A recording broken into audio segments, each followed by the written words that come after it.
Yo, what's up guys, hope you guys are doing good. So today we are gonna see, what if, Naruto was husband of Tsunade and Mikoto, part 1. So before we start, go check out the author of this fanfic KarolineUzumaki, link is in the description, and also subscribe to our channel, and like this video. So let's get into the video. Naruto Uzumaki Senju Tsunade read before sighing, as she knelt down tracing her finger over the gravestone that had been laid in honor of the memory of her husband. The memory of his death still fresh in her mind, as pictures of his wounded form charging towards Hanzo played over and over again in her head, wondering why in Kami's name had she allowed him to sacrifice himself so she, Jiraiya, and Orochimaru could escape and live. Asan, Tsunade heard a soft voice call out, breaking her from her thoughts as she stood up and turned to look at her daughter Kushina, whose eyes had watered looking at her father's grave. Minato-kun, and I have decided to name the baby Nawaki Naruto Uzumaki Senju if it's a boy or Tokumido Uzumaki Senju if it's a girl. If that's okay with you. Tsunade couldn't help smiling as she gazed at the beautiful red-haired woman in front of her who was the product of her love for Naruto, now 8 months pregnant and ready to bring her own child into the world. I would love that very much, Kushina-chan. The names sound perfect for my granddaughter or grandson.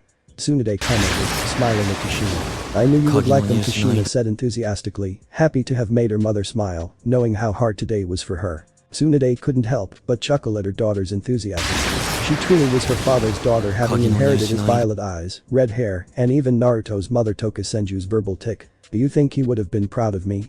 Kushina shyly asked, her enthusiasm fading, as she inquired about the one thing about her father that she had always truly wanted to know, but never had had the courage to ask. Tsunade sighed, a distant look overcoming her features, as her mind drifted to the night she and Naruto found out she was pregnant, and the ecstatic way he had reacted. Your father loved you since the day he learned I was pregnant with you, Kushina-chan, and I'm more than certain he would have been proud to call you his daughter. Tsunade answered sincerely as she drew her daughter into a comforting hug, knowing that this day was just as hard for her, despite the fact that the younger woman had been born after her father's death. Thank you, Kasa. Kushina thanked, her voice breaking, as she heard the words that meant so much to her. How about we get some ramen? Tsunade asked, wanting to lighten the mood. Giggling, as she saw her daughter's excited reaction from hearing the word ramen just like her father would. Asan, can you tell me how you and Tausen meet? Kushina asked curiously, realizing she had never heard that story before, despite having heard so much about her father Naruto from her mother. Well, Tsunade began, her mind drifting to the day she had met Naruto. Flashback. So Tsunade, have any idea why sensei called us here? A 12-year-old Jiraiya asked, wanting to start a conversation with his beautiful blonde teammate. I don't know, Jiraiya, Tsunade answered with a forced politeness, wanting to snap at the dope of their team, but stopping herself, as she remembered Hiruzen's words that she had to be nicer to her teammates if she wanted to grow as a ninja, since they would be the very people who had her back and who she relied on when they went into the field or on dangerous missions. Team, Jiraiya called to Orochimaru, wanting to embarrass him in front of Tsunade. Any idea why sensei called us here? Jiraiya asked, grinning, sure his teammate would react to being called team before frowning, as Orochimaru shrugged, ignoring him. Team 7, you're here, good. A deep familiar voice said that Team 7 knew belonged to their sensei, turning their attention to their sensei Hiruzen, who approached them from the edge of the training ground, a red-haired boy behind him. There is someone I would like you to meet. Your new teammate Naruto. Hiruzen announced before turning to the boy behind him. Come forward, Naruto, there's no need to be shy. Hiruzen gently encouraged the boy behind him, who shyly stood next to him. The boy glanced at Orochimaru and Jiraiya before looking at Tsunade, who was staring at him intently, causing the boy to grow nervous and turn his glance away as an embarrassed blush spread across his cheeks. Tsunade frowned as she stared at the boy her sensei said would be placed in their team. From what she could see, she was not impressed. The boy seemed ordinary, shy, and boring. Tsunade was sure she would want nothing to do with him, just like she wanted nothing to do with her other two teammates Jiraiya and Orochimaru. Flashback 1. So you and Tausen never spoke that day? Kushina asked with a smile playing on her lips as she listened to her mother. No, I barely said more than 1 or 2 words to him for months after that, and each time he tried to approach me he would shyly blush and run away. Tsunade answered, her voice full of emotion, as she remembered days she and Naruto had been distant in their genuine days. Him shy and reserved, her spoiled and snobbish. He kind of reminds me a bit of Minato-kun, Kushina said, remembering how her husband Minato Namikaze kept watching her, as though he wanted to say something, but didn't approach her until she was kidnapped by Kumono. You're here, Kushina announced, her mode bubbly, as she excitedly made her way forward to meet the Ichirikas, the ramen cooking family that didn't treat her as the daughter of the great Tsunade Senju and the legendary Naruto Uzumaki Senju, but rather as Kushina, a ramen-loving customer. Hey Ajisan. Kushina greeted her favorite ramen chef, leaving behind her mother who stood at the stand entrance, a sad smile on her face as she remembered the time she and Naruto had eaten here. 1 month later. Night of the Kyuubi attack. I'm sorry sensei, but I have to leave, there's too much pain for me here. Tsunade croaked, her throat raw and her eyes red as she stood by the village gates in front of Hiruzen, who was trying to reason with her. And what about your granddaughter Tsunade-chan? Hiruzen asked his emotionally broken student, gesturing to the bundle he held. She has no one, her mother just died, her father too, Toka needs you. I'm sorry sensei, but she would be better off without me, Tsunade answered, her eyes watering again as she looked at the whiskered face of her granddaughter. Everyone I have ever loved has died because of me. Naruto, Nawaki, and Kushina. My love is a curse sensei, nothing good can come from me loving this girl. Hiruzen sighed as he watched his student walk away from the village, wondering if letting her go in her current state was a good thing or a bad thing.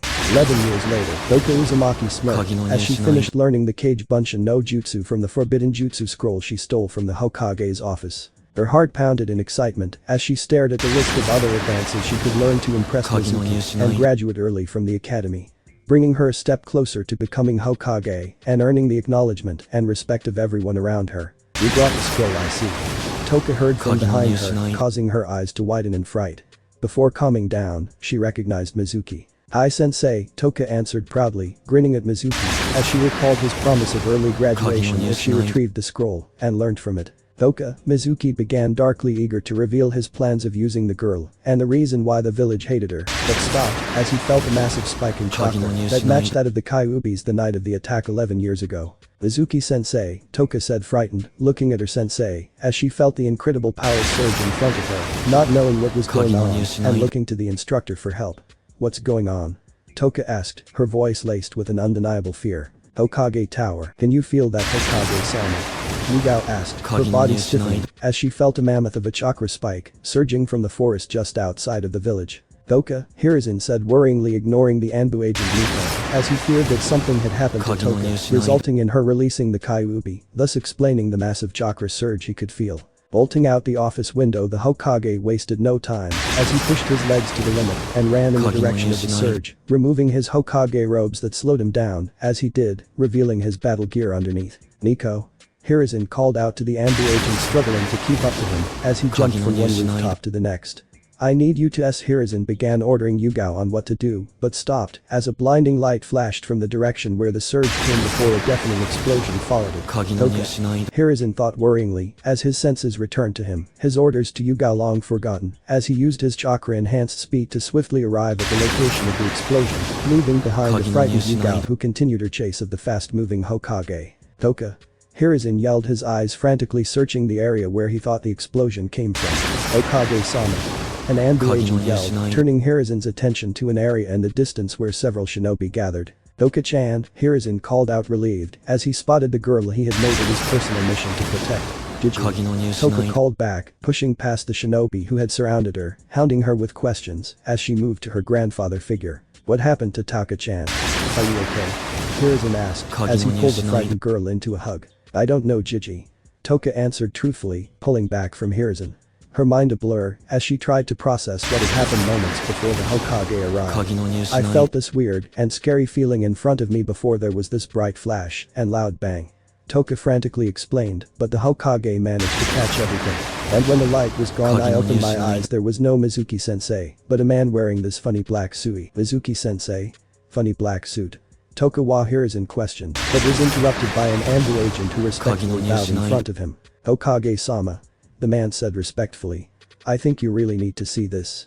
The man gestured to where the group of Anbu stood, staring at something in shock. Seeing the Hokage approach, the crowd respectfully parted, granting the Hokage access to the center of the gathered shinobi, where Hiruzen's eyes fell onto something that nearly gave him a heart attack. There in the middle of a small crater lay a young man with a mane of wild red hair. The man wore bits of black senju armor that seemed severely damaged and had multiple wounds that covered a large amount of his muscular body. Naruto, Hiruzen whispered as being filled with shock as he ignored the multiple grasps that sounded from the ninja around him, who had heard the name he said. Slowly Hiruzen approached the injured form of his supposedly dead student and knelt over it, rolling his eyes over the body, making sure it wasn't an illusion or a lookalike of some sort. Standing up, Hiruzen morphed his face into an impassive expression as he remembered he was the Hokage and needed to act like one before barking out orders to ensure the survival of his student and the safety of his village. Several days later, Tenzaku Town. Tsunade sighed as she lost another large amount of her own personal money, making sure to remain away from the Senju and Uzumaki accounts that she had left for her granddaughter Toka. Hash me out, Tsunade said, as she glanced at the tiny pile of chips she had gathered in front of her, wondering why she had bothered to come here in the first place, leaving with less money than she had going in. I can see that you are still living up to your name of being the legendary sucker. Hi. A perverted voice said from behind her, causing Tsunade to sigh as she instantly recognized whose voice it was. Jiraiya, what are you doing here? Tsunade asked, her voice agitated as she took a swing from her safe cup. Sensei sent me. Jiraiya answered his voice, losing its playfulness as he sat next to her. What does he want with me? Tsunade asked, thinking of the man she had been secretly grateful to for sending her messages that Toka was doing okay over the past 11 years. He needs you to come back to the village of Tsunade. Jiraiya answered, noticing his teammate's fists tightening in anger. Why? Tsunade asked between clenched teeth, wondering what had changed her sensei's mind when he had respected her wishes all these years ago. I don't know how else to say this, so I am just going to say it. Jiraiya paused as he braced himself with Tsunade's reaction. Naruto is somehow alive. Jiraiya tells Tsunade, who swiftly turned wide-eyed to Jiraiya. But he's dying and needs your help to save him. Tsunade anxiously paced up and down outside the Hokage's office, waiting for the meeting her sensei said he needed to have with her teammate to end so she could see her dying husband. Having seen the villagers' reaction to her return and their not-so-subtle whispers about Naruto, Tsunade knew what Jiraiya had said was true. Naruto was indeed alive and lying somewhere dying in the village. What's taking so long? Tsunade yelled, having grown frustrated at being forced to wait before she could see Naruto. Having had enough, Tsunade stopped pacing and prepared to kick them down and demand to see Naruto, but a loud obnoxious yell caught her attention. The blonde heard before grasping as a girl that could only be described as a mini Kushina with whisker marks bolted to the Hokage's office door and kicked it open. The girl yelled again, ignoring the blonde woman that stood frozen as she ran into the Hokage's office. Toka-chan, what are you doing here? Hiruzen asked his meeting with Jiraiya to be interrupted as he stood up to greet the excited girl in front of him. Shami-sensei kicked me out of class again, so I came to ask if we could go get some ramen. Toka explained, earning a frown from the old Hokage. We did. Hiruzen asked for a dangerous edge in his voice as he made a note to have a few words with Mizuki's replacement, who had warned him not to follow the traitor's example in neglecting Toka. Aye, Toka answered honestly, eagerly nodding her head as Hiruzen wondered why Iruka hadn't stopped him. So can we go get some ramen? Hiruzen chuckled as he gazed down at the girl who was looking at him expectantly, knowing that he should have guessed the girl wanted to go on an all-expenses-free ramen binge. I'm busy right now, Toka-chan, and you should be in the academy learning, Hiruzen told the Uzumaki girl, causing her to frown, and immediately began a long chain of protests. But this is my former student Jiraiya. The Hokage continued, ending Toka's protests as he gestured to the man across from him, turning the girl's attention to a tall man with a large mane of white hair. He would be more than happy to take you to get some ramen. Hiruzen added, knowing he didn't have the time to take Toka back to the academy, with the more pressing issue of Naruto hanging over his head. Wouldn't you like Jiraiya-kun? Hiruzen asked, ordered his student, as he discreetly tilted his head to Tsunade, who still stood frozen watching Toka. Of course, sensei, I would love to take Toka-chan to get some ramen. Jiraiya said, smiling at the 11-year-old girl as he caught his sensei's message that Tsunade was not ready to meet Toka and he needed to get the young girl out of here before the two interacted. Bye Gigi, I will see you later, Dadabear. Toka yelled, waving at the Hokage before dragging Jiraiya with her out of the office towards Ichiraku's. She really is something, Hiruzen commented moments later as he moved to stand next to his student watching Jiraiya and Toka leave. She is, Tsunade whispered, her voice filled with regret as she watched the retreating form of the girl she abandoned 11 years ago. Tsunade, Hiruzen said gently, wanting to offer some words of comfort as he looked at the blonde who was obviously beating herself up over what she had done 11 years ago in her state of grief, but decided against it as he failed to find the right words to say. So instead he decided to turn her attention to the pressing issue at hand and the reason why he had called her back. Let's go visit Naruto.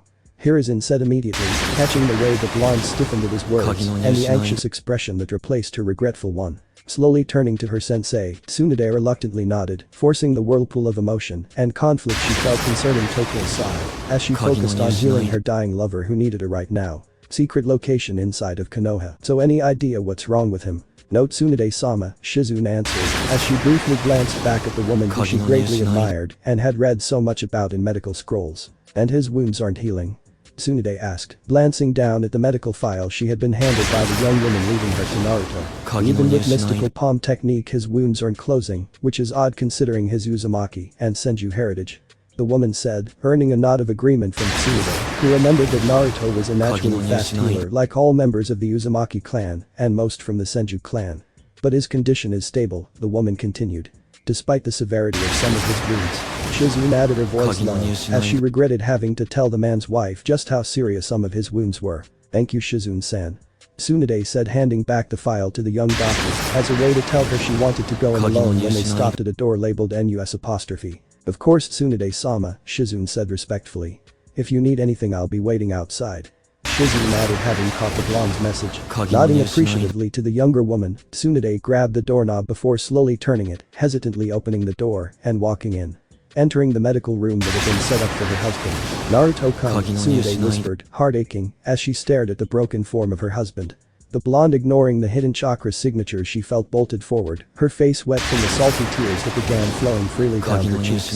Narukoi, Tsunade softly whispered, as she gently cradled her husband's face, showering it with kisses, as she affectionately stroked his cheeks, ignoring the prickling feeling she felt from the now growing beard that had decided to grace his chiseled jaw. Moving back from her husband, Tsunade smiled as she stared at the face of the man she had thought she would never see again, wondering if all this was real or a bittersweet dream she had fallen into, waiting for the moment she would wake up. He looked exactly as he had when she had last yelled his name in despair, looking over her shoulder as he charged towards Hanzo, sacrificing him so she could live. After moments of just taking in her husband's face, Tsunade compassed herself, wiping her wet cheeks as she hardened her expression, forcing herself to become the legendary medical name and not the wife of Naruto. She needed to be objective and focused if she wanted to save her husband. Backing off the bed, Tsunade counted 12 other hidden chakra signatures guarding the room, just as her sensei had said. But she ignored them, molding her own chakra and beginning her run of diagnostics. Hokage's office. So that was Tokuha, Jiraiya commented, as he sat across from his sensei looking at the door his former apprentice Minato's daughter had left after she had demanded to see the Hokage one last time after they had finished getting ramen. Yes, she really is a handful, just like her mother Kushina-chan. Hiruzen commented with an affectionate tone in his voice. And the villagers, how have they treated her sensei? Some have given her a hard time, Jiraiya, Hiruzen answered truthfully, as he saw no reason to lie to the man across from him. Even though I have done everything in my power to ensure she is treated fairly, it would seem it wasn't enough. Hiruzen continued, sighing, as he remembered how Toka and several Anbu had told him that most of the civilians and a few ninja weren't particularly fond of her. Maybe my mistake was revealing her status as and expecting the villagers to see her as a hero. Hiruzen added, his tone becoming regretful as he realized he had been naive to expect Toka's sacrifice to be appreciated by all in the village, considering what had happened the night of her birth. We've all made mistakes in raising her sensei. Jiraiya said, his voice filled with guilt as he thought of how he promised Minato and Kushina that he would take care of the young girl, but his spy network needed someone to run it, especially if it was going to stop the threats against Toka. You're right, Jiraiya-kun, but we cannot dwell on that. Instead, we should be thankful that Toka has grown up to be such a splendid person, despite what she had to go through. Hi sensei, Jiraiya agreed, nodding, knowing the old man across from him was one of the wisest people he knew. Secret location in Konoha, Shizune. The young woman heard Tsunade yell from her position outside of the medical room. Yes, Tsunade-sama, Shizune called back, bursting into the room. I have found out what's wrong with Naruto. She heard Tsunade say, her voice even. He has chakra poisoning disease. Oh. Shizune said, her face was saddening as she was uncertain of what to say, knowing that the disease was very rare and little was known about it, but sadly, every recorded case had resulted in the victim's death. As you know, the disease works by affecting the nature of a person's chakra in a negative manner until it becomes poisonous. Which would have explained why Naruto wasn't healing. His Uzumaki chakra would have probably lost its healing properties from the poisoning, and the mystical palm technique, as you know, is affected by the sickness. Tsunade explained, her tone neutral, causing the younger woman to worry at the older woman's lack of emotions. Tsunade-sama, Shizune said gently, slowly approaching the woman who was no doubt putting up a front. I'm sorry No need to apologize to Shizune or offer me your sympathies. Tsunade interrupted, holding her hand up in front of the younger medic to stop her. I developed an experimental healing technique years ago when I first stumbled upon the disease. I am sure the technique will work and cure Naruto of the chakra disease. Sure it will work, Shizune repeated worriedly to herself, having heard the slight hesitance in Tsunade's voice and having never heard of a cured case before. Have you done this technique before? No, Tsunade answered, confirming Shizune's fears. There are some risks that I had not been willing to take before, because the technique involves the brief linking of the patient's chakra network to another's, risking the infection and death of both the patient and the healer. Tsunade told Shizune, turning away from the young woman's shocked expression. Tsunade ignored the younger healer's protests as she began a long chain of hand signs at an incredible pace, molding her chakra as she did, taking great care to ensure she performed the technique perfectly. Forming her last hand sign, Tsunade paused as she watched her hands glow with chakra like the mystical palm technique, but instead of green glow Tsunade saw a blue one. Reaching forward, Tsunade prayed to Kami that both she and her lover would survive as she placed her hands on the two major chakra points she had memorized from her learning days. Pushing chakra into one as she pulled from the other, Tsunade grit her teeth as linked hers and Naruto's chakra network, feeling his poison chakra painfully enter her own network. Urging her lover's coils of the tainted chakra, Tsunade failed to hold back an anguished scream as the process became unbearably painful. Moving as fast as she could, Tsunade forced herself to remain conscious, the pain of the purge forcing her to the edge of consciousness. Failing to hold on, Tsunade felt her eyes roll back into her skull, her vision darkening, as heard the worried calls of Shizune before falling into the realm of unconsciousness. Line break. Arg, what happened? Tsunade groaned, slowly getting up as her senses gradually came back to her. Easy there, Tsunade heard an oddly familiar voice that she couldn't quite place a face to say to her. Who are you? Tsunade asked, repeatedly blinking her eyes as she tried to clear her vision and adjust to the bright light blinding her, hoping to see the person speaking to her. It's me, Tsunade heard, causing her to stiffen as she instantly recognized the affectionate nickname used only by her husband Naruto. Naru? Tsunade asked, her vision still not clear as her heart rapidly beat in anticipation at seeing the face of her husband again. Hi, Tsunade heard the blur that she could slightly make out in front of her reply as more of her vision cleared. Naruto Koi. Tsunade yelled in pure joy, blurring forward to hug the image she could barely see. Throwing her arms around him, Tsunade failed to hold back her emotions as sobbed against his chest. Releasing all the emotion she had held back throughout the years since his death. Soothed by his comforting words as he held her. Is it really you? Tsunade asked moments later, stepping back as she let out the last of her tears. Wiping her eyes so she could finally see Naruto as the last of her vision cleared. It's really Tsunade screamed as she saw Naruto in front of her. What's wrong, dear boy? Tsunade yelled, seeing that the blur she had been clinging to moments before thinking it was an adult Naruto was in fact a 12-year-old version of him who looked exactly as he had when their sensei had introduced him all those years before when the two of them first met. Yes, oh? Naruto, you're a 12 and you're a 12-year-old girl, Tsutsu. Naruto interrupted, gesturing at his wife's changed appearance. I am a girl, Tsunade realized, shocked, looking down at herself and seeing she was indeed a girl. What's G? Tsunade began asking, wanting to find out from Naruto what was going on, seeing as he was so calm about everything, but stopped as she turned her head to look around her, seeing nothing but white in every direction she looked. Even where she and Naruto stood seemed to be an abyss of white. I'm dreaming. Tsunade illogically concluded to herself, looking at the endless white around her and a 12-year-old Naruto staring at her with a concerned expression on his face. I'm dreaming. Tsunade repeated, this time saying the words aloud. You aren't dreaming of Tsutsu. Naruto told his wife gently, placing his hands gently on both her shoulders in an effort to calm her down, seeing she was near a breakdown. I've been here for several years and I can tell you that you aren't dreaming. Naruto added, wondering how he should reveal to his wife where they were. And where are we?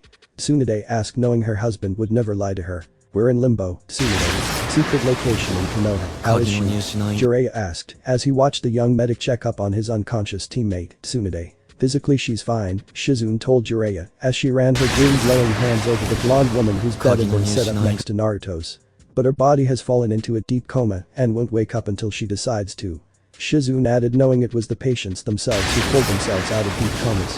And Naruto? Jiraiya asked, wondering about his other teammate whose wounds had now healed. Naruto-sama's wounds have completely healed and the chakra disease has been purged from his system. But just like Tsunade-sama, he's in a coma and won't wake up until he himself decides to. Good, a relieved Jiraiya said, his body feeling several pounds lighter as he heard the news that his teammates were going to live. Initially Jiraiya had been jealous of Naruto and disliked him. He was a prodigy, the opposite of himself, and seemed not to have to work hard to achieve anything that was ninja related. Always possessing an unnatural ability to impress their sensei just like Orochimaru had. But that changed when Jiraiya found out from their sensei that Naruto's parents had died before he had come to Konoha, making him an orphan just like he was. From that day on, Jiraiya on his part had been kinder to Naruto, and the two had grown to be good friends, with Naruto helping Jiraiya in his ninjutsu training and even learning with him. When the Uzumaki Senju male told him he had a date with Tsunade, Jiraiya for the first time in ages had been jealous of Naruto. The two hadn't talked for a while and had been at odds until Jiraiya had one day seen how happy the couple had been together. Pushing aside his jealousy, Jiraiya had apologized and told Naruto he was happy that he had managed to win Tsunade's affections. After that day, the two had become even closer than before, with Naruto eventually becoming akin to a brother to Jiraiya, teaching him his personal creation, the Rasengan. Jiraiya had gone on to teach Minato with the permission of Kushina after the girl had failed at grasping it. When the Toad Hermit had watched his teammate sacrifice himself to Hanzo so he could live, Jiraiya had wanted to fight the salamander with him, but he had known Naruto would have never forgiven him if he had failed to ensure his pregnant wife Tsunade had escaped unharmed. So with the help of Orochimaru, Jiraiya dragged away a screaming Tsunade, his heart heavy, as a part of him knew he would never see Naruto again. Feeling guilty, Jiraiya had carried the guilt of his teammate's death, never forgiving himself, as he wished there was something he could have done. So Naruto could have lived and been with his family. Watching the man now, Jiraiya couldn't help but wonder what had happened to him. The man looked identical to the day he had the morning of his supposed death, which was in Jiraiya's book Impossible. Even with his Uzumaki heritage, Jiraiya knew his teammate must have at least looked some years older, but the man didn't. Despite the growing beard, nothing had changed in Naruto's appearance. The man didn't even look as though a day had passed since he charged towards Hanzo. That fact had bothered both Jiraiya and his sensei. The two initially thought that the man was perhaps an imposter who imitated the appearance of his teammate Naruto. But the DNA tests and several other tests had proven that the man on the bed was without a doubt his teammate Naruto. Pushing away his thoughts, Jiraiya made his way out the room, refusing to dwell on how or why his teammate was miraculously here, but instead praying to Kami that he and Tsunade would awake soon. Limbo? Tsunade asked, not completely sure if her husband was being sincere or joking. Hi. Naruto answered by gesturing to him, and Tsunade sat knowing he had a lot to explain. But how? Tsunade was shocked, not sure exactly what question to ask, as she sat there opposite him. When I first got here, the last thing I remember was my fight with Hanzo, and then I suddenly appeared here. Flashback. Hello. Naruto yelled, as he repeatedly explored the continuous void around him, having been at it for some time now, and having had no success at discovering anything besides endless white. Hello. Naruto yelled again, fearing he may go insane from the continuous white and silence around him. Hello Naruto. Naruto heard from behind him, causing him to rapidly turn around as he hoped to catch the person who was speaking to him, praying it had not been his imagination acting up or the beginnings of insanity. Asen, Naruto said happily as he saw his mother take his face. No Naruto, the person he thought was his mother said. This is an appearance I have taken in hopes of making you feel more comfortable, as I rarely show my true appearance to anyone. The mysterious person told him, their voice sending cold shivers down his spine, making him realize that what the person had said was true. This truly wasn't his mother, her voice had always comforted him. Then who are you, and where am I? Naruto asked. I go by many names, Naruto, the figure told him. But to you I am the goddess of death, Shinigami. SSH Shinigami-sama, Naruto stuttered his tone nervously as he remembered all he heard about the death deity. Hi, the death goddess replied, very satisfied by the man's fearful reaction. As for where you are in Limbo, the realm between life and death. Limbo, Naruto repeated, thinking over the words he had heard. Are you here to take me to my death?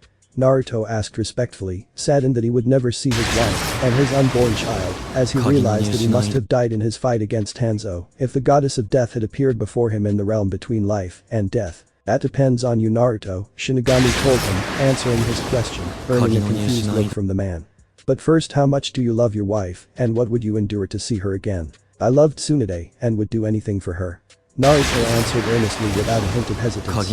Good, Shinigami replied with a smirk on the Shinto god's face. Flashback end. Shinigami Tsunade thought wide-eyed as she listened to her husband's tale. Shinigami-sama told me that I would have to endure a prolonged time in limbo that could range for a year to 30 or even more, and when the day came when she felt I had endured enough, I would be sent back and given a second chance to be with me.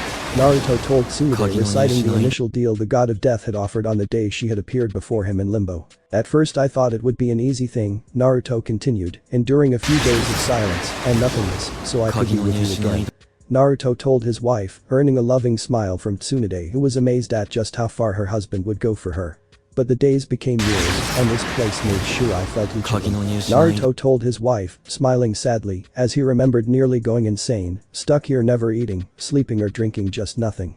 Even training had been impossible, as he had no chakra in this place. Seeing her husband's discomfort, Tsunade moved from her place across from him and sat shoulder to shoulder with him, leaning against him as she took his hand into her own, squeezing it as a form of reassurance and comfort that she was here for him. The days grew longer as the nothingness and silence began to get to me, slowly eating at my brain as I gradually began to lose what sanity I had. Naruto continued remembering how he nearly went mad and even began seeing hallucinations. I would have become insane, but Shinigami-sama came over one day and told me she could show me your life and everything you had been through since the day I had died in my fight against Hanzo.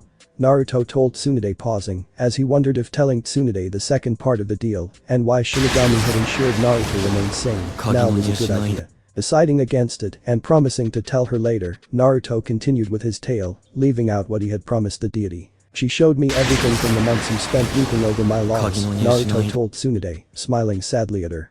To the birth of our baby girl Kushina-chan and her growing up.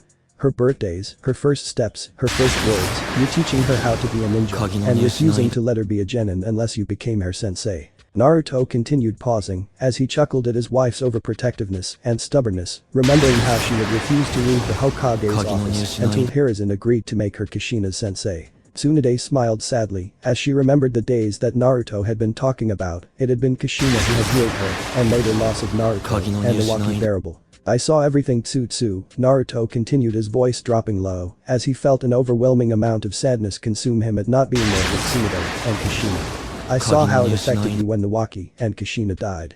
Naruto told Tsunade, wrapping his arms around her as he felt her shake against him, knowing she was crying. I was Tsunade croaked between her sobs, wanting to tell Naruto how she had felt, knowing he was the only one who could truly comfort and heal her. I know, Tsutsu, I know, Naruto whispered soothingly, drawing Tsunade into his lap as she cried against him, wishing he hadn't died against Hanzo, knowing things would have happened differently and his wife wouldn't have had to endure all that she had had. You saw everything, Tsunade grasped moments later, pulling away from her husband as she realized Naruto must have seen her abandoning Toka. I don't hate for leaving Konoha, Tsutsu, Naruto said, pulling his wife back to him as he read her thoughts, having seen the fear in her eyes, knowing she was afraid he would hate her for leaving Toka, but he didn't.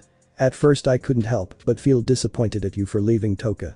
Naruto confessed to caressing his wife back as he felt her stiffen in his arms.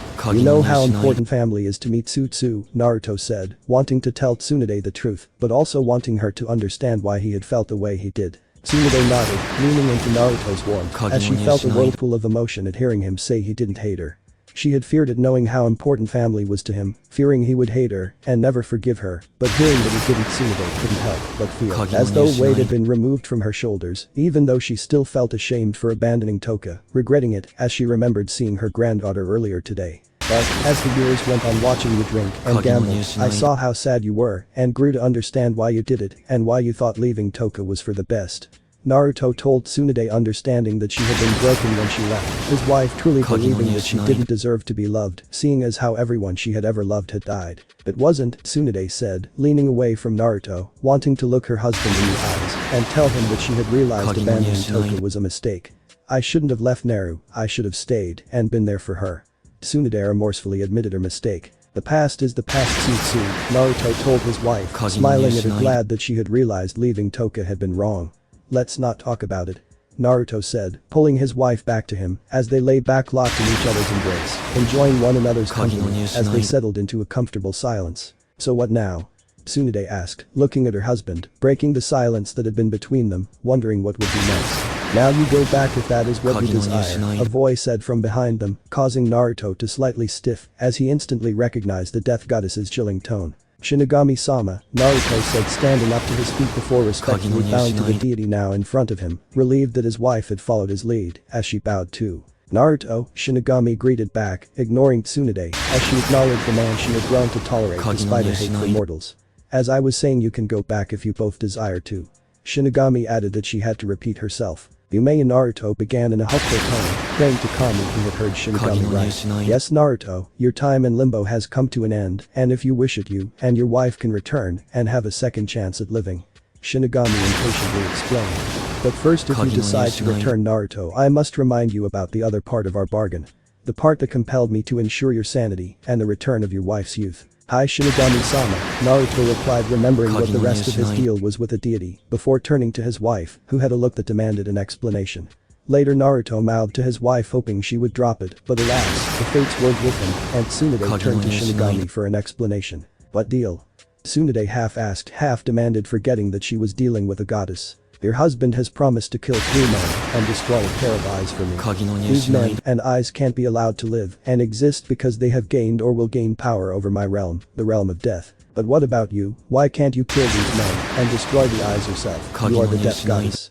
Tsunade protested, as she didn't want to lose her husband again when they returned after she had just gained him back, guessing that these 3 men are powerful, considering they have some control over the realm of death. Because even gods are bound by laws, Shinigami answered, glaring at the blonde who had dared to ask her to explain her actions. Trust me, Naruto said, silencing his wife, as he saw she was about to continue her protest. Tsunade began turning to her husband to voice her concerns about the deal, wanting to ask him if there wasn't another way, but stopped as he took her hand into his own, giving it a gentle reassuring squeeze. Trust me, Naruto repeatedly gazes into his wife's brown eyes, silently pleading with her. I trust you, Tsunade whispered, her resistance breaking, as she saw the silent promise in Naruto's eyes that she wouldn't lose him again. Thank you, Naruto said, smiling at his wife, wishing he could kiss and do so much more to her in that very moment, but not feeling comfortable enough about doing it to her 12-year-old form to follow through with his lustful fantasies, despite his own predicament of currently being 12 himself. I give you my word, Shinigami-sama.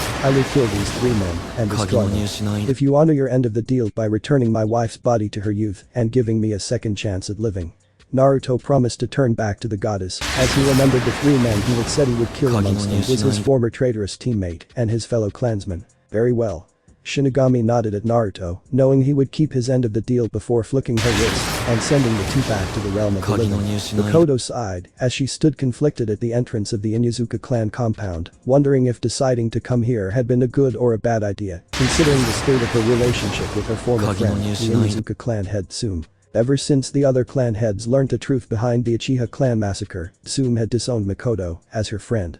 Telling the Uchiha that the failed coup d'etat she had intended to play a part in not only went against the value of loyalty that ever Inuzuka believed in, but also nearly placed her daughter Hana and son Kiba in great danger, thus making the Uchiha woman a person that she'd seen couldn't bear to tolerate or even consider a friend. Mikoto had been hurt by the woman's words, but she knew they held truth in, so ashamed the Uchiha woman kept her distance, making sure to avoid the feral woman knowing that her presence only brought Tsume pain. But things had changed, Mikoto missed her friend and needed someone to talk to. Her husband Fugaku had changed for the worse, becoming colder and colder since their son Itachi slaughtered the Uchiha clan, leaving only his family alive. Her son Sasuke, just like his father, had also become colder, falling under the negative influence of Fugaku and growing further apart from her as he trained with his father. Following the man she had once loved as he treated her, his mother, as though she wasn't part of their family. Both males only tolerated her because she held the Uchiha name. Steeling herself, Mikoto moved forward into the Inuzuka compound, returning the respectful greetings she got as she anxiously made her to the house that she knew belonged to her former friend Tsume. Knocking on the door softly, Mikoto braced herself as she nervously waited for the feral woman she had once considered her closest friend after Kushina died, having not spoken to the Inuzuka in the last 3 years that followed the massacre. Tsume greeted you venomously as she opened the door to see one of the last 3 loyal Uchiha. What are you doing here? Tsume asked, not bothering to hide her disdain and the anger that filled her voice. I told you to never come near me again. Tsume-chan, I just want to talk, Mikoto said, her heart breaking at the anger she felt rolling off the other woman.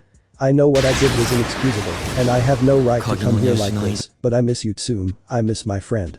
And I'm not asking you to forget what I did, but to give me a chance to earn your forgiveness and regain the friendship you and I once had. Mikoto pleaded, her hope rising, as she saw her former friend's expression soften the tiniest bit as she contemplated the Uchiha's words. Tsume felt torn as she considered Mikoto's words. On one hand she felt bad about their broken friendship and wanted to reconcile with the Raven Head, missing her companionship.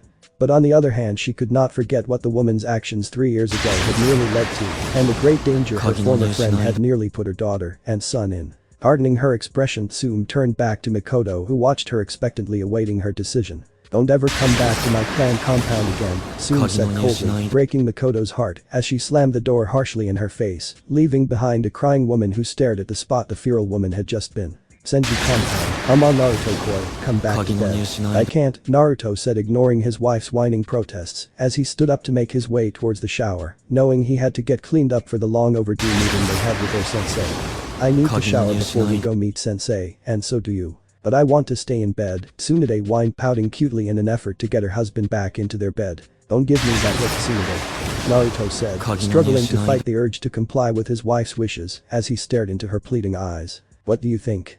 Tsunade asked innocently as she inwardly smirked, seeing his resistance slowly breaking before giving herself a mental high five as she thought of an idea she knew would work and keep her husband in bed. I'm just saying, instead of showering you could come back to bed and do other things to me. The blonde emphasized seductively, making sure to slowly remove the silk sheet that covered her naked form. Naruto felt the last of his resistance break as he took in his wife. Konoha Market District. What's bothering you, Shizune-chan? Yugao asked her friend who sat across from her as they sat in Anko's favorite dango stand waiting for their three friends Hana, Kurenai, and Anko to arrive. Nothing, Shizune replied a little too quickly, causing Yugao to frown and send her a disbelieving look. Fine, Shizune said, sighing in defeat, deciding to share her troubles with her friend. I've been thinking about Tsunade-sama and Naruto-sama. Shizune told her friend, whispering the last part so no one would hear, since the legendary shinobi's return was still a secret, even though close to a quarter of the village already knew or suspected he had returned. Oh, was all Yugao could say, not sure where her friend was going with this. When Tsunade-sama risked her life to save Naruto-sama, I couldn't help but think that's the kind of person I wanted to learn from. A person who would actually risk their own life to save a loved one. Shizune elaborated, earning an understanding look from Yugao, who knew her friend had entered the medical field, so she would have the power to save her loved ones after her Uncle Dan's death, where all she could do was hopelessly watch him die. Powerless and unable to do anything as her uncle lay dying in a pool of his own blood. So you want to get an apprenticeship under her? Yugao asked Dan to make sure to avoid the subject of Dan, seeing no need to bring up painful memories. Yes, but I don't know how to ask Tsunade-sama. Shizune confessed soon, as though the blonde woman had never been one to take apprentices. Even in her earlier days when she ran the village's hospital, the Senju woman didn't teach many classes, teaching never having been her thing from what Shizune had heard. Yugao didn't bother to ask if Shizune had tried talking to the Senju woman. She had been part of the Anbu guard detail assigned to watch over Naruto, and she had seen how the two lovers were when they woke up. They could barely keep their hands off of each other, and even the Hokage had given up trying to speak with them and let them swiftly leave for the Senju compound, giving them a week to reconnect, as the old man had put it. Having friends in the Anbu, Yugao heard from members of the squads watching over Naruto to ensure he wasn't a threat to the village that the couple had not left the house that they had been in, spending the past 7 days reconnected. How about you go see the Hokage and ask him to speak to her? Yugao suggested, knowing that the old man was easily approachable and would know how best to deal with getting her the apprenticeship she desired. I already have, Shizune told her friend, earning an expectant look from Yugao, who wanted to know what the old man said. He said he will see what he can do. Then trust him and wait for him to talk to Shizune. If anyone can get you the apprenticeship, it's him, Yugao said reassuringly, smiling at her friend, who returned her smile, agreeing with her that she would just have to wait for the Hokage to talk to the legendary medic. Hokage's office. So you're saying the goddess of death, Shinigami, brought you back to life after you spent several years in limbo? Hiruzen questioned, his voice laced with disbelief as he stared at the tall man before him, wearing black Senju armor over a black bodysuit, his large red mane moving widely behind him as nodded his head, indicating to the Hokage that he was dead serious. Yes, Naruto answered, nodding, still not completely over his shock at how much his sensei had aged, despite having seen it in limbo during his viewing of his wife's life since his death. It's true, sensei, Tsunade spoke up from next to her husband, reminding herself not to tell the two other male occupants in the room about the second part of the deal. Having discussed that it was best to keep the information about the killing of 3 men and the destruction of the to themselves until they both decided how best to go about it. Naruto did meet with Shinigami-sama, and so did I when I briefly entered limbo. Tsunade added, looking from her sensei to Jiraiya, the two men still remaining unconvinced. Fine, Tsunade said, having come up with an idea. Do you remember me? Tsunade questioned the two men, earning a proud look from Naruto, who saw where his wife was going, and nod of recognition from the two men, who remembered that the blonde used to remain young. I'm not using it, Tsunade told the two men, shocking them. Shinigami-sama restored my youth, and my body is back to its 20s. That's impossible, Jiraiya said in protest, finally speaking up, as he had enough of his two teammates' impossible tales. Go on, check, Tsunade challenged, smirking a little as she saw the looks of complete shock on the two men's faces when they failed to sense an illusion surrounding her. My wife had her youth restored, and my body was transported from over 2 decades ago into the future. What other explanation would there be for these two impossible things besides the work of a god or in this case, a goddess? Naruto questioned, earning reluctant nods from the two men who in all their years had never known of any ninja or technique that was powerful enough to do the things that had happened to the couple before them. Moving on, Hiruzen said, wanting to approach the core reason of the meeting. Naruto-kun, what are your plans for the future now that you have returned? The Hokage questioned, turning all eyes to the Uzumaki sensei. I was planning on returning to active duty as a shinobi of Konoha, Hokage-sama. Naruto answered, glancing at his wife, who remained reluctant in agreeing or being happy with his decision on becoming a shinobi again, even though the two had greatly discussed it during their past week together. That's good, Hiruzen said, smiling at the man he had originally planned as his successor, wondering if he could bring his plans to fruition now that the man had returned. And Tsunade-chan, I'm assuming you will be remaining in the village, but won't be returning to active duty. Hiruzen questioned, earning a nod from the blonde who had decided to stay in the village for both her husband and granddaughter. Good, I was hoping that now that you have returned you would consider perhaps taking an apprentice. An apprentice, Tsunade repeated, mulling over the suggestion the old man had made. I would have to first look over the medical nin records and find a suitable candidate, but I think taking an apprentice sounds like a good idea, sensei. Tsunade agreed, knowing she needed something else to do when she wasn't with her family, and what better thing to do than passing on her medical knowledge that had earned her the title of legendary medic. I have someone in mind who I think will be perfect for the position. The Hokage said, thinking of the young woman he saw earlier today. Who? Shizune Kato, Hiruzen told her, smiling at the approving look that came across Tsunade's features. The one who helped me with Naruto-kun. The blonde woman clarified. Yes. I will first need to read her file and meet with her again before officially deciding to take her on or not. Tsunade told Hiruzen not to make any promises, but already half sold on the idea of having the young medic as her apprentice. That's fine, the third said, knowing very well that his female student was definitely going to take on the young woman as her apprentice. Now Naruto-kun, I will have to introduce you to the council and arrange a sparring match to gauge your abilities before announcing your return publicly to the village. That's alright, Hokage-sama, Naruto agreed respectfully. But first I would like a few days for me and Tsunade-chan to get to know our granddaughter Toka. Do you know about Toka? Hiruzen cautiously asked, having deliberately avoided the subject, not knowing how much Naruto knew about the girl and feeling it was Tsunade's place to tell him. Yes, I know about Toka-chan and about my daughter Kushina-chan. Naruto told the Hokage to break the three other occupants in the room's hearts as they heard the amount of pain in the man's voice when he said the name of his daughter. And I would like to get to know Toka before the rest of the village hounds me after my official return. Naruto added, earning an understanding nod for Hiruzen. He looked at the student who had been forced to make his way to the Hokage's office under a henge to avoid the unwanted attention he would no doubt receive from the villagers once they learned of his return. Okay, I will give the two of you another week to yourselves so you can connect with and get to know Toka. Hiruzen told the couple in front of him, glancing at a guilt-stricken Tsunade who was still beating herself up over leaving the young girl behind. Thank you, sensei, Naruto said, shooting his sensei an appreciative look before taking his wife's hand into his own and squeezing it, knowing she wasn't over her guilt about leaving Toka and was probably feeling really bad right now. Yes, thank you, sensei, Tsunade said, voicing her own gratitude to the old man for being so understanding as she intertwined her finger with Naruto's, grateful for the strength and support her husband would no doubt provide as she tried to connect with a young girl she had wrongfully abandoned 11 years ago. Now that the official business is out of the way, Hiruzen said in a happy tone, standing up from his chair and making his way to Naruto. I would like to officially welcome you back to Naruto, Hiruzen continued.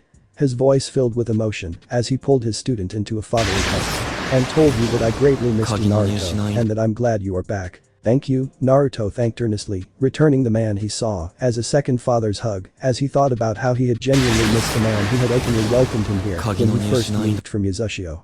I miss you too, sensei. Naruto added, pulling back from Hiruzen before turning to his best friend. Jiraiya, Naruto called out to his best friend, taking a moment to look him over, noticing how old the man had gotten and how much he had truly changed. You've gotten old, Naruto announced, smirking, earning a punch from the white-haired man before the two gave each a one-armed brotherly hug. Naruto eyed Jiraiya, began wanting to apologize as he pulled away ashamed from his best friend. No need to apologize to Jiraiya, Naruto swiftly interrupted, waving off his friend's apology as he saw where he was going. You made sure that my wife and child were safe that day, and that's all that matters, Naruto told Jiraiya, sending the man a grateful look to express just how appreciative he felt that he had ensured Tsunade and Kushina's safety, despite how painful it must have been for him to abandon his comrade. So Jiraiya, what's this I hear from Tsunade-chan that you actually published your perverted series Icha Icha, and that you are in fact shockingly making money from it? Naruto asked, sending his friend a glare, causing the older man to sweat a little, as he remembered Naruto's disapproval of the idea when he had initially pitched it to him. Before relaxing, as he heard the Uzumaki Senju chuckling to show he was actually more amused rather than upset or angry. Well, Jiraiya began perversely, sighing in relief, as he gestured for everyone to take a seat.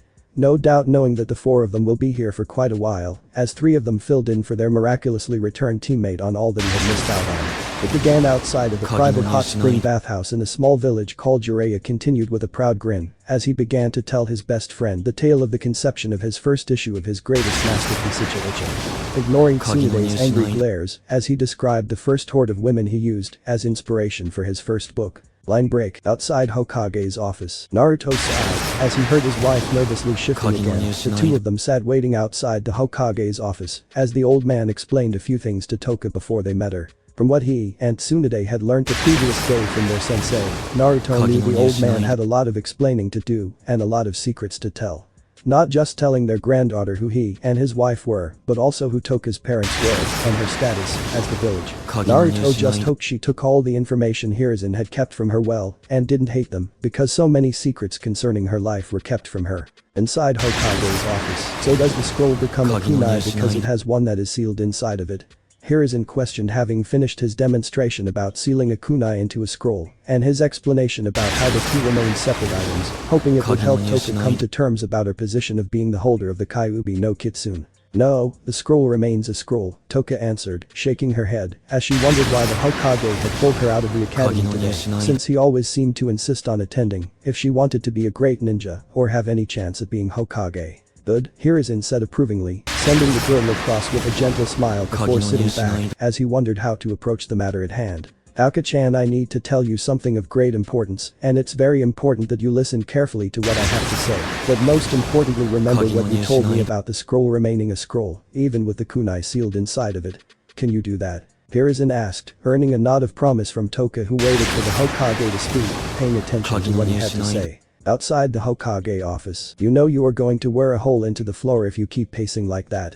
Naruto stated lightly, a small smirk playing on his lips as he looked at his wife who had stood up and started pacing several moments ago. I'm sorry, Tsunade apologized, an embarrassed blush spreading across her cheeks as she moved to sit back down next to her husband. I'm just nervous and scared she might hate us.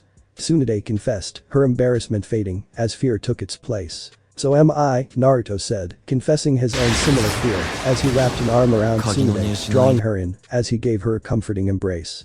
But I'm not doing this alone, and neither are you. Naruto reassured, smiling, as he felt his wife relax knowing her nerves had faded as she understood the meaning behind his words. Thank you, Tsunade whispered softly, sighing, as she relaxed into Naruto's embrace, enjoying the reassurance of it as she pondered the promise of his words, knowing that no matter what happened today she would have her husband and he would have her. Inside Hokage's office, I'm Kyuubi. Toka repeatedly bewildered as she tried to process what she heard from the old man sitting across from her. Toka, Hiruzen said firmly, earning the girl's attention as he looked at her worriedly, seeing her near tears. You are not the Kyuubi, remember what you said about the scroll not becoming the kunai. Hiruzen continued making a point to unseal the kunai from the scroll on his desk before resealing it back into the scroll. That's why they hate me, isn't it Gigi? Toka asked, her vision blurring as tears streamed down both of her cheeks. Because I hold the Kyuubi. Yes Toka, Hiruzen admitted remorsefully as he saw just how heavy the burden was that had been placed on the little girl in front of him, though he was glad she had stopped seeing herself as the Kyuubi. They misplaced their hatred because they're too stupid to see the difference between the scroll and kunai. Hiruzen muttered angrily, getting up from his chair as he moved around his desk, placing a comforting hand on the crying girl's shoulder. Is that why they left? Toka asked, looking up at the Hokage with her tear-stained face, pain flashing in her red eyes. My parents, Toka clarified, wiping her eyes with the back of her orange jacket sleeves. Because I'm a J in Churaikai. Toka added, taking great care to accurately repeat the long name the Hokage had told her about, as she remembered what one civilian man had told her about her parents leaving her when she asked if he knew where they were several years before. They didn't leave you Toka-chan, Hiruzen said, his expression saddening as he wondered what had caused the girl to think that. Your parents loved you and wanted to be here for you. So where are they? Toka questioned, not believing the Hokage. Toka-chan, the night of the Kyuubi attack both your mother and father gave their lives protecting you and this village. Hiruzen told the girl, his tone full of sadness, as he thought about how over the years he had told the young girl so many times he didn't know why the villagers treated her so differently. And the clear effect his lies had had on the emotionally broken girl in front of him, who for some sad reason, believed both her parents had left and abandoned her. Your father Minato Namikaze, and your mother Kushina. My father was the fourth Hokage. Toka yelled wide-eyed, wondering if she had heard right, as she stared at the third in shock, having recognized the name of one of her many heroes. Yes, Hiruzen said, chuckling at the ecstatic look that flashed in the young girl's violet eyes. Your father was the fourth Hokage, and both he and your mother loved you, sacrificing their lives so that the rest of the village, and most importantly you could live. Toka didn't bother to wipe away the happy tears she felt forming in the corner of her eyes as she heard the old man's words that her parents loved her. She had always believed the man who had told her they abandoned her. Often thinking about them, as she wondered what she had done wrong to them to cause her parents to leave her in the village where she was a victim of the villagers' abuse and hatred. But now hearing the truth from her grandfather, she felt a million times lighter than she ever had before. Yes, she held the Kyuubi no Kitsune. Yes, the villagers hated her because they couldn't tell the difference between a kunai and scroll. Yes, her parents were both dead, but they loved her.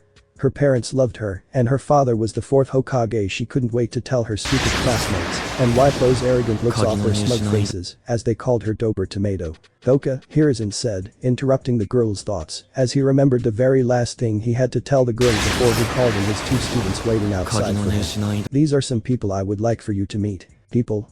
Toka questioned, wiping her tears away on her tracksuit sleeves. Yes, Hiruzen told the girl, nodding, as he paused thinking how best to go about this, before deciding to continue on his more direct approach, seeing as it had worked fairly well thus far. Your grandfather and grandmother. Grandfather and grandmother, Toka repeated in disbelief. She had never thought this day would come, first hearing about her parents loving her, and now that she actually had a family. Yes, they are waiting outside to meet you, and Hiruzen began wanting to tell the young girl more about his two students waiting outside and answer any questions she may have before letting them in, but didn't finish as Toka bolted out of her seat, kicking open the door as she had done so many times before. Running outside, ignoring the Hokage's protests as she went to search for the two people the third had told her were family. Toka. Hiruzen yelled, chasing after the girl, but stopped as she saw the young girl run towards the only two people outside his office, embracing a startled Tsunade and a surprised Naruto who remained under his hinge as he and his wife hugged the crying girl who had both her arms wrapped her arms around the people she assumed were her grandparents. Bachan, Ajayasan. Toka croaked, tearfully clinging to the two adults the Hokage had just told her were family, knowing she would no longer be alone. Tsunade sighed constantly as she ran a delicate finger over the faint scar across her husband's naked chest, bathing in the afterglow of their lovemaking as she listened to the shallow sounds of his breathing.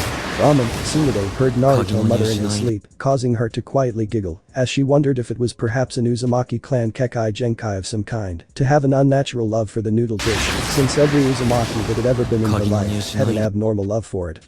Her Bachan Mito, her husband Naruto, her daughter Kushina, and finally her granddaughter Toka. Thinking of the young girl, Tsunade couldn't help but let out a second sigh of contentment as she thought back to the past 6 days her and Naruto had shared with the amazing girl they had the privilege of calling their granddaughter. Initially, Tsunade had naturally feared what would happen when Toka eventually asked why she and Naruto had been absent for the first 11 years of her life, but the young girl hadn't asked.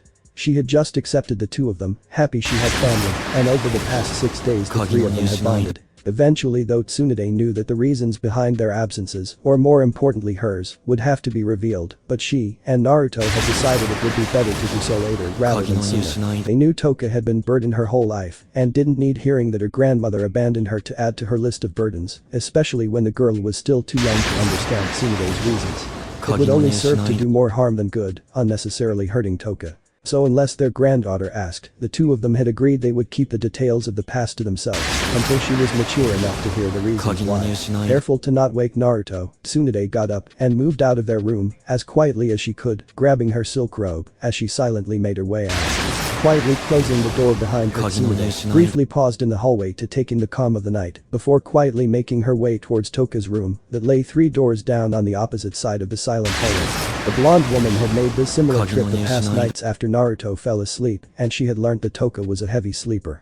So not bothering to be as cautious as she had been with Naruto, Tsunade opened the girl's bedroom door, making an effort to be quiet, but not overly so. Hearing the even breathing emanating from the left side of the large room, as she entered, Tsunade smiled as she made her way to the girl's bed, knowing she was fast asleep if her breathing was anything to go by. Stopping when a mop of red hair came into view. Tsunade giggled as she saw the comical way Toka's body had tangled its way up with her sheets. The young girl's limbs jumbled with the silk as trail of drool slowly made its way down her left whisker cheek. You know she gets the drooling from you, a playful voice whispered in Tsunade's ear, causing her to slightly jump in surprise before relaxing, as she felt a pair of familiar strong arms wrap around her waist, instantly recognizing them, as she cursed herself for not having been quiet enough when she made her silent exit of the master bedroom earlier, having obviously woken up her husband. She does not, Tsunade denied in a hushed whisper, sending the handsome man behind her a glare as she playfully slapped his wrist. Earning an amused look from Naruto, who decided to drop the issue even though he knew it was true, as he pulled her deeper into him, as they stood quietly watching their granddaughter peacefully sleep. They both knew that tomorrow life for Toka would undergo a drastic change. She would no longer be the village bride, but would be the granddaughter of 4 powerful and well-known shinobi. Once Naruto's return had been announced and Toka's heritage was revealed, they had tried preparing Toka for tomorrow, telling her exactly how people would react once they learned of her impressive ancestry and the best way for her to deal with them. But both Tsunade and Naruto knew the young girl would no doubt have a bit of a hard time adjusting and would likely be overwhelmed by the sudden mass gain of attention. Having been accustomed to being ignored her whole life, then suddenly becoming the village princess would be a lot for the young girl to handle, and both her grandparents knew this. Which is why, as they watched the young girl, both of them prayed to Kami for their support, and love would be enough to spare the girl from being overly overwhelmed. Sighing, Naruto gently tugged on Tsunade's waist, signaling to her that it was getting late, and both he and his wife needed their rest if they were going to face tomorrow and protect the young girl peacefully sleeping on the messy bed before them. Nodding, Tsunade moved out of her husband's embrace, making her way forward as she gently kissed Toka's forehead before following Naruto out the room. Both of them shared a look as they silently vowed to one another to forever protect and love the young girl they left sleeping in the room behind them. Line break. Next day, Uchiha compound. Morning, Sasuke-chan. Morning, Fugaku. Mikoto half-heartedly greeted as she laid the breakfast plates before her waiting son and husband. Sasuke, Fugaku said, completely ignoring his wife as he called for his son's attention. There is a girl called Uzumaki in this class. I need you to befriend her, the Uchiha man ordered, knowing fully well who the girl was, what she held, and how she would perfectly fit into his plans, seeing as how her position in the village would surely change with the supposed return of her grandparents that he had heard stories and rumors about, but first his son needed to gain her trust. Akio-Sama, Sasuke begrudgingly complied, nodding, ignoring his mother's greeting as he silently sat eating, hating that his father wanted him to befriend the loud-mouthed dead son, but not daring to question him as he knew better than to argue with his father's wishes. Mikoto, Fugaku called out, gaining the attention of a woman who he also had future plans for. I need you to attend a council meeting on our clan's behalf today. Fugaku ordered in a tone that left no room for defiance, just as he had with Sasuke. As he saw no reason to personally attend a meeting where he just served as a seat warmer, having no official power. Ever since the Uchiha clan's massacre, the Hokage had secretly removed the clan privileges rights of the Uchiha, emptying the clan's treasury as he repossessed the Uchiha's wealth, reclaiming all of their assets and properties, even going as far as removing their power to vote on the council. The only reason the Uchiha clan head's presence had still been required at council meetings was to maintain a facade and avoid the civilian council suspicions, who still, like everyone else besides the shinobi clan heads, believed that the Uchiha were still a clan, even though their wealth and privileges had been reduced to that of a common civilian family. What time is it? Mikoto wanted to know what time she had to leave for this meeting before frowning as she watched Fugaku continue to eat his breakfast as though she hadn't spoken. Fugaku, what time is it? Mikoto questioned again more forcefully, earning her a chilling glare from the man who sent her a warning look that told her he didn't like the tone in her voice before he stood up, walking out the room as he left behind his half-eaten breakfast, not bothering to answer the woman he had married question. Mikoto gritted her teeth as she forcefully pushed down her anger, nearly breaking her chopsticks as she watched the retreating form of her husband. She had had enough, having grown tired of the way her family acted and treated her like she was beneath them. She was done taking it. She had tried really hard for Sasuke's sake to try and bring back their family together, but enough was enough. Leaving behind Fugaku's plate, Mikoto got up and made her way to the kitchen, cleaning her own dishes as she told herself she was done playing housewife and acting like everything was fine. She would no longer cook for them, clean for them, or do anything for them until the two males decided to change their attitudes towards her. Placing her last dish on the rack, Mikoto smiled, thinking of exactly what she was going to do now that she was done playing the victim, but first she needed to speak to the third Hokage. Senju compound. Thoka was nervous as she looked herself up and down, taking in her new outfit as she thought of everything that was going to happen today. She knew she would receive the mass attention of the village, which was something she always thought she had wanted, hence the attention-grabbing bright orange tracksuit and the attention-seeking pranks. But standing there alone in her new room, Toka couldn't help but feel conflicted about getting the thing she had always thought she wanted. On one hand, she was ecstatic she was the member of not one, but two baddest clans, and would get the acknowledgement she craved her whole life from the village, no longer being ignored, as she had. But on the other hand, Toka knew deep down she no longer truly desired the villagers' attention, as much as she previously had since she learned her parents loved her, and since she gained two grandparents that not only took care of her, but also loved her. Toka also knew that with the acknowledgement and attention came the pressure of expectation. Though her grandparents hadn't warned her about that, Toka knew everyone would expect great things from her once they learned of her heritage. She may be dead last, but Toka was not stupid. She knew with parents and grandparents like hers, everyone would expect great things from her, and a part of her couldn't help but fear she would be a disappointment. Not only to the villagers, but also to her grandparents, she feared she would disappoint them, and possibly lose them, returning back to a life of being alone which she really did not want. Grinning, Toka pushed away her negative thoughts. She had never been one to be a downer, and with Tsunade Bachin and Naruto Ajayasen's training, as the two of them had offered, Toka knew she would be a badass, but she would not fail her family name, and would make both her grandparents and parents proud. Toka-chan, hurry up or else you're going to be late for the academy. Toka heard her grandmother yell from outside of her door. I'm coming, Bachin, Toka yelled back, giggling, as she imagined the angry tick mark her grandmother always gained when she called her Bachin. Line break. Council meeting chamber. Here's inside, as he sat watching the several men and women that made up both sides of the council. The shinobi side, except for the Nara head Shikaku, looked angry, some of them downright near murderous, as they waited for the missing Uchiha member who was delaying the start of their meeting. The civilian side, however, looked surprisingly calm compared to the shinobi side, no doubt more receptive to waiting for one of the last loyal Uchiha. Akio-Sama, Hiashi spoke up respectfully, breaking the silence. Perhaps we should start the meeting without Fugaku-san. The Hyuga head suggested, having had enough of waiting for a man who was not only a non-clan head, but worst of all a traitor. We can't do that, Genko, a rich civilian merchant, protested. Uchiha-sama holds a seat on this council, and therefore a meeting cannot start without him. He's right, Shikaku lazily agreed, ignoring the glares his fellow clan heads shot at him.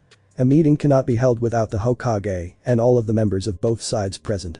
Nara continued, reciting one of the many conditions that had to be met for a council meeting to be official, and for any decision made to be valid. Hiruzen nodded, agreeing with the Nara head, whom he knew disapproved of his decision to secretly strip the Uchiha clan of its rights, arguing that it was the clan's initial isolation and lack of recognition that played a part in leading the clan to an attempted rebellion, and it would be the continued isolation and lack of recognition that would play a part in the risk of a future attempt at another coup d'etat. The third knew Nara was right, as he usually was, but he also knew giving the surviving members a free pass, especially Fugaku, would be the wrong thing to do.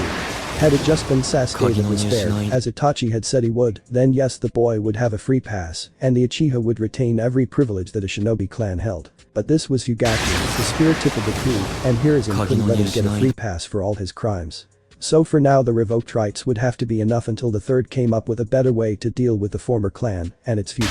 Akinoichi, the Yamanaka head, began, wanting to suggest the meeting be rescheduled, seeing as though Fugaku wasn't coming, and he along with everyone else surely had more important things to do than wait for the traitorous man, but stopped as the door to the meeting room opened to reveal the man's wife Mikoto. Sorry I'm late, Hokage-sama, Mikoto apologized in a repentful tone. My husband Fugaku forgot to tell me what time the meeting was. The Uchiha woman lied, earning an understanding nod from Hiruzen before the old man gestured for her to take her seat, not bothering to look into the matter, even though he knew she was lying. Having used the observation skills he had gained over his years as Hokage, and of dealing with people, to catch on to the fact that Mikoto had not been completely honest, though choosing to shrug it off for now, as he deemed it unimportant for the time being. Sending an apologetic look to all the eyes that were watching her, Mikoto made her way to the empty seat between Hiashi and Shibi, cursing Fugaku for not telling her what time the meeting was. Having learned that it had already started from the Hokage's secretary when she had gone to his office to see him, only to find out that he was currently unavailable, as he was attending a council meeting. Now that we are all here, soon heard the Hokage begin, starting the meeting. But she did not bother to listen, as her worried eyes watched a raven-haired woman seated several chairs to the left of her. She could see the bags under her eyes, and the tired look on her face telling her that something serious was bothering the Uchiha. She knew it had to do with Fugaku, having seen the pain that flashed in the woman's onyx eyes when she mentioned the traitor's name. Looking at the woman she had once called her sister, soon couldn't help but feel a wave of guilt for the way she slammed the door in Mikoto's face. She could see that the woman needed someone to lean on, someone to help her deal with whatever was troubling her, and that person to Mikoto had been her, and she just turned her away without giving it a second thought. Sighing, Tsume decided for now she would listen to the Hokage and think about her broken friendships another time when they weren't important matters to discuss. Fearing the collective grasp of most of the people around her, Tsume turned her eyes from Mikoto, turning in the direction she had noticed everyone staring before a shocked grasp of her own joined the rest she had heard. A faint heat spread across her cheeks as she blushed at the very handsome man that stood proud before her, instantly recognizing him as Naruto Uzumaki Senju. Mikoto on her part tried but failed to not blush as she stared at the intensely handsome man before her. The man was tall, red-haired, and had an athletic figure like most shinobi. He wore a set of complete black Senju armor over a bodysuit and had a waist-length wild mane that gave his incredibly handsome features and chiseled face a slightly feral look. Akio-Sama, the man greeted respectfully, turning to Hiruzen as his gaze briefly fell onto Mikoto, causing her heart to quicken as her onyx eyes briefly locked with violet ones that seemingly glowed with an unquestionable authority and undeniable power that commanded her respect as they gazed upon her. Naruto-kun, the Hokage greeted Mikoto warmly, breaking Mikoto from her flustered state as the swift realization hit her that the man she had been checking out was in fact Kushina's dead father. Senju compound. Tsunade couldn't help but smile as she stood waiting for her granddaughter by the Senju compound gates.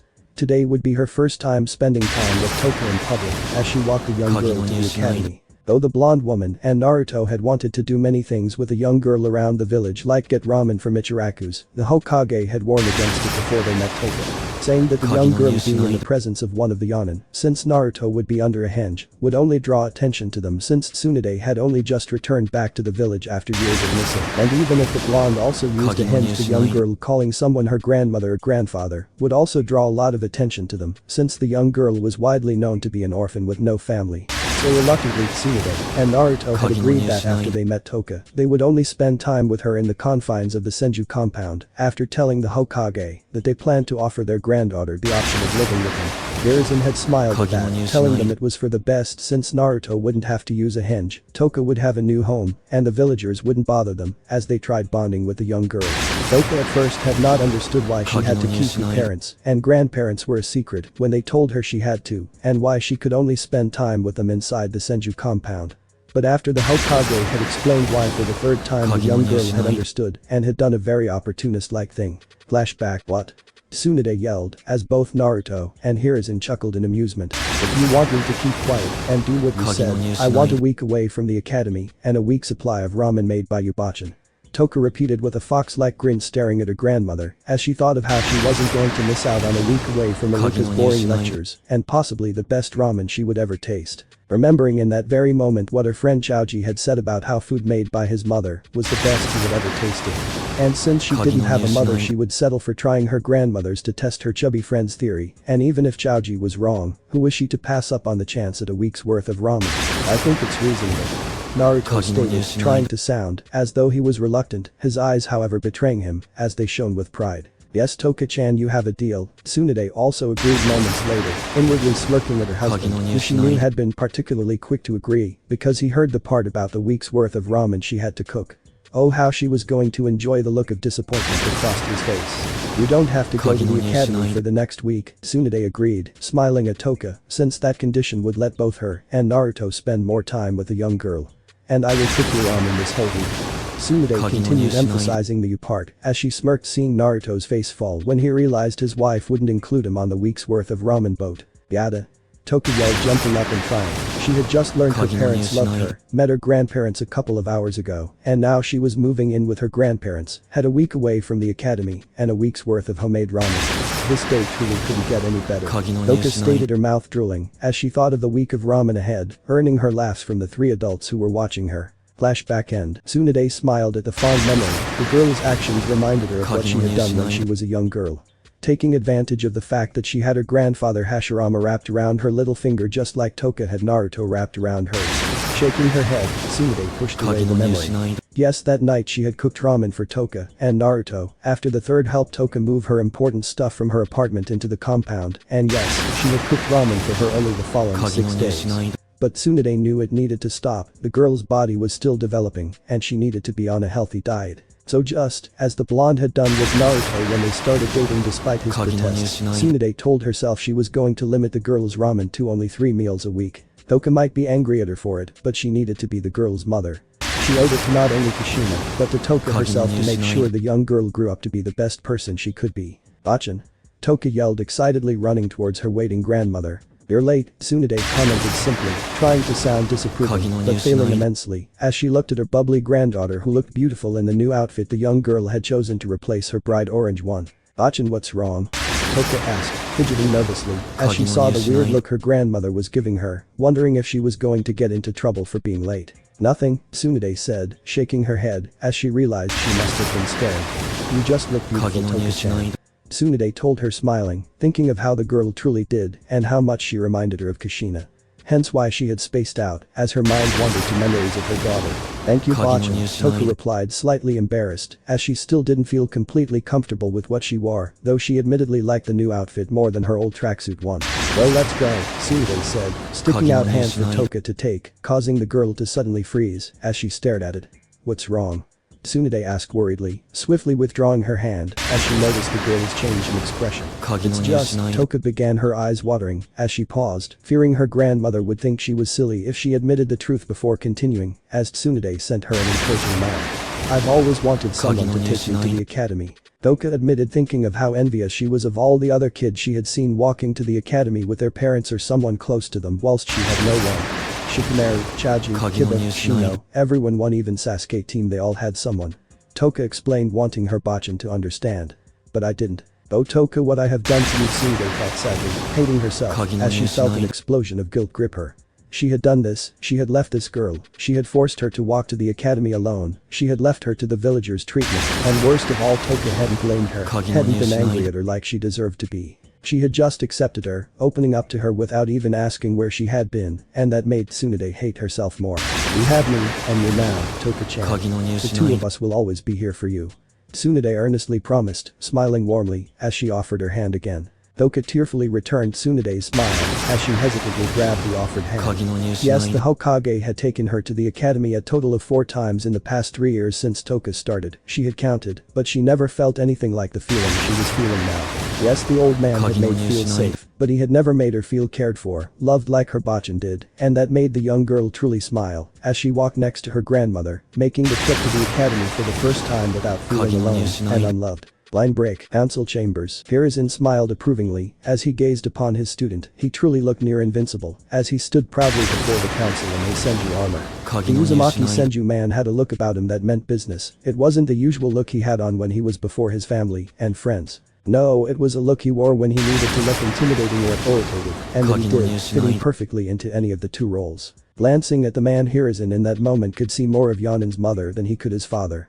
Yes, Naruto was the spitting image of his father Kenshin, but his attitude, and the authoritative air currently around him, was a trait he had definitely inherited from his mother Toka. Having met both his parents before Hiruzen knew Kenshin had been a hopeless flirt that no person could ever take seriously despite his strength and skill as a shinobi.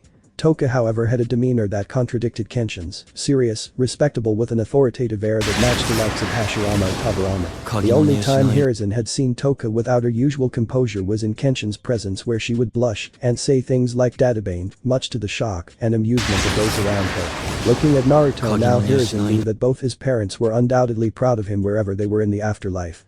Their son had grown up into a fine man who made an exceptional shinobi both in character and in strength, with abilities only seen once in every generation in the likes of legends like Madara Uchiha or Hashirama Senju. No doubt Naruto was on his way to match and maybe even surpass both in the years to come. Truly the man before him would be the perfect successor. He even had the ability to shut up the Naruto-sama, Yonin-sama, Uzumaki Senju Samurayan no Konoha. Hiruzen heard the civilian council start to shout out randomly, breaking the silence with their shouts, as the third cursed himself for having clearly spoken too soon about Naruto's ability to silence the annoyingly loud civilian council. Silence! Hiruzen roared, flaring his killing intent, as an impressed Naruto made his way to his sensei's side. The Uzumaki Senju turned to face the council, as he inwardly approved of the Hokage's method of dealing with the shrieking.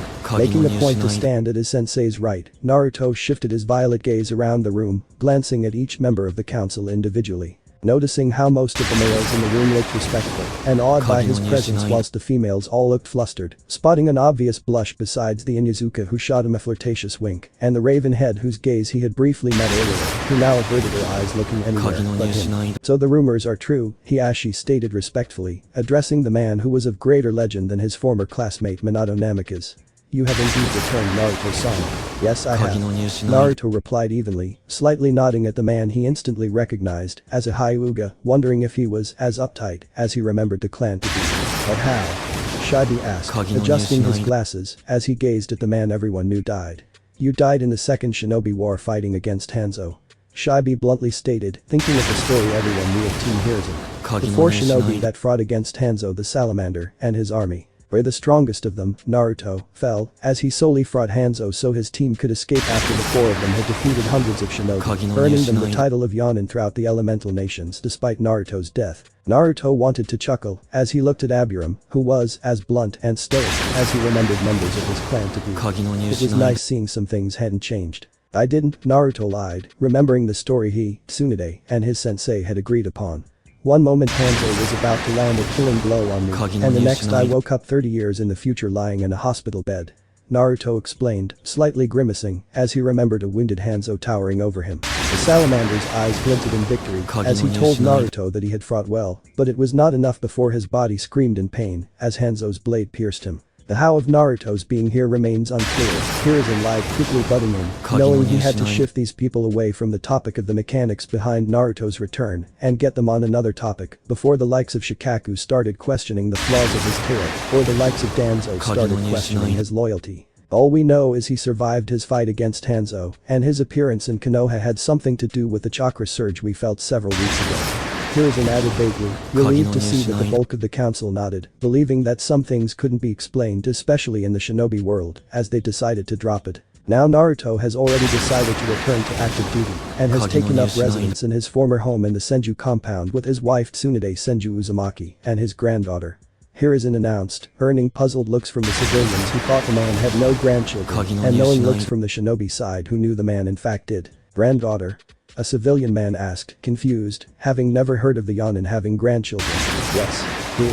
The civilian asked, his eyes and everyone else's on the Hokage and Yonin. Doka Uzumaki Senju. Naruto butted in answering before the Hokage could. Naruto-sama, that demo, a civilian woman began wanting to protest as she wondered if the Kyuubi had somehow influenced the respectable man into believing they were somehow related, but stopped as a killing intent that surpassed the third's earlier one flooded the entire room. That girl is my granddaughter, Naruto stated, his voice dangerously low, glaring at the woman as he further raised his killing intent to a point where the civilians couldn't breathe. Holding it there as he hardened his eyes, enjoying the sight of watching her and her fellow civilians squirm. Doka Uzumaki Senju is the daughter of Minato Namikaze and Kushina Uzumaki Senju. She is also my granddaughter and the granddaughter of my wife Tsunade Senju Uzumaki. And you have no right to call her demon. Naruto spat out in disgust, anger filling his voice as he raised his killing intent further, remembering the stories he heard from his sensei about what the villagers, and majority of them being civilians, did to Toka. Thankfully none of them had been stupid enough to do anything physical, or else this meeting would have ended differently. That's enough, Naruto, Hiruzen ordered firmly, knowing that any further exposure to his student's killing intent may kill one of the elder civilians, which he couldn't have, despite how much he enjoyed seeing them sweat a little. I Hokage-sama, Naruto complied respectfully, lowering his killing intent, gradually causing the civilians to breathe out in relief, as they realized how badly they had messed up with their resentment towards the little girl, and how they had to change whether they wanted to or not if they desired to live. Nodding to himself, satisfied, as he saw the looks on the civilian faces, Naruto knew that his point concerning any negative treatment towards Toka had been made crystal clear. Hiruzen, Danzo spoke up for the first time in the meeting, breaking the silence that had filled the room after Naruto's threatening display. You said Naruto was planning to return to the shinobi ranks. Danzo questioned, ignoring the part of the Jinchuriki's heritage having already known about it, but choosing not to do anything in the past, since his old teammate had protected her, and knowing that doing something now would only lead to his death if what the Yonin had done several minutes ago was anything to go by, concerning the man's position on any offensive act made against the Kyuubi holder. Yes, Hiruzen said, nodding at Danzo, as he grew suspicious of the man. Naruto plans to return to active duty. Hiruzen repeated, closely watching the old warhawk. How about a spar? Danzo suggested, needing to know the abilities of the man who had suspiciously returned to the village after all these years of his supposed death. A spar to gauge Naruto's ability before the council to see if his abilities still matched that of his titan Ronin. Danzo elaborated, openly challenging the red-haired man to prove himself, knowing he couldn't refuse, at least not in front of so many important figures that held positions of power in the village. I have already arranged for a spar to take place after the announcement of his return to Danzo. Hiruzen told his teammate exactly what he was doing. What if we combined the two? A civilian man fearfully suggested, glancing at the rest of his fellow civilians who were still in shock over Toka's heritage and the feeling of near death they had experienced moments before. We could have a public spar in the exam stadium where Hokage-Sama can announce his return to Naruto-Sama. The man continued, hoping to get on Yonin's good side with a clever idea, knowing he and the rest of his fellow civilians weren't in the best of books with a dangerous man right now. That sounds like a good idea, Hiashi agreed. He could see the merit behind Naruto showing his strength in front of the bulk of the village. Naruto? Hiruzen questioned, wanting to know if his student was okay with that. It's fine, Hokage-sama. Okay, then after the closing of this meeting, a spar will be held in the exam stadium, where I will announce Naruto's return. Hiruzen announced, earning approving nods all round. Who else will be taking part in this spar, Hokage-sama? Sue asked, knowing she would be lying if she said she hadn't been overly enjoying the meeting with this fine specimen of a man before her, wondering who she would get to see him in action with. Kakashi Haddock, Mito Gai, Anko Mitarashi, and Kurana Yuhi. Hiruzen announced, earning disappointed looks from Tsunade and the shinobi side. Hokage-sama, don't you think Naruto-sama fighting each of these individuals in their respective field of expertise is a little too mild a test for a man of his capabilities? Tsunade questioned, her eyes never leaving the Yana, as she summed up the clan head's thoughts, who, like the Inyazuka woman, believed a man of his reputation should at least fight the likes of Jiraiya or even the Hokage himself. We wouldn't be fighting them one against one, Tsunade, Hiruzen stated, agreeing with the Inyazuka that none of the four would be enough for individual matches against Naruto. Having originally wished to pit Jiraiya against him, who was strong enough for a one-on-one match, but the Toad Hermit had already returned to his spy network a few days before. He will be fighting all four of them at once. Hiruzen clarified, stating his solution to Naruto fighting a worthy opponent, as he earned approving looks from some of the clan heads who knew how well the mentioned shinobi worked together and how, as a team, they should be a good match for the Yonin. That should be interesting, Tsunade thought to herself, not bothering to reply to the Hokage as she bit the corner of her bottom lip. Thinking of Naruto fighting in that form-fitting Senju armor of his as he dominated the match, wishing he would dominate something else entirely as she subconsciously rubbed her thighs together. Mikoto shifted in her seat as she glanced at the Hokage, torn as she thought of the opportune moment that had just presented itself. A public spar. She knew that if she wanted to approach the Hokage with her request, she needed him to know she was still strong and that years of motherhood and being a housewife hadn't corroded her abilities. I would like to volunteer for the spar, Hokage-sama, Mikoto said, turning everyone's attention towards her, including Naruto's. Excuse me? Hiruzen asked, his shocked tone summarizing everyone else's thoughts in the room as they too were caught off guard by the request. I would like to volunteer for the spar to test Naruto-sama's abilities. Mikoto repeated confidently, ignoring the stare she got. Why? Hiruzen asked with shock, turning to suspicion as he locked his gaze on Mikoto, watching her closely. Though she may not have been Fugaku, this woman was still his wife, and she had played a part in the planning of the failed coup, which made the Hokage uneasy, as he wondered what the Uchiha's ulterior motive was, and if it had anything to do with harming Naruto, seeing as how the Uchiha and Senju clans had never seen eye to eye. I have my reasons, Hokage-sama, Mikoto replied. Reasons I would prefer to tell you privately later on.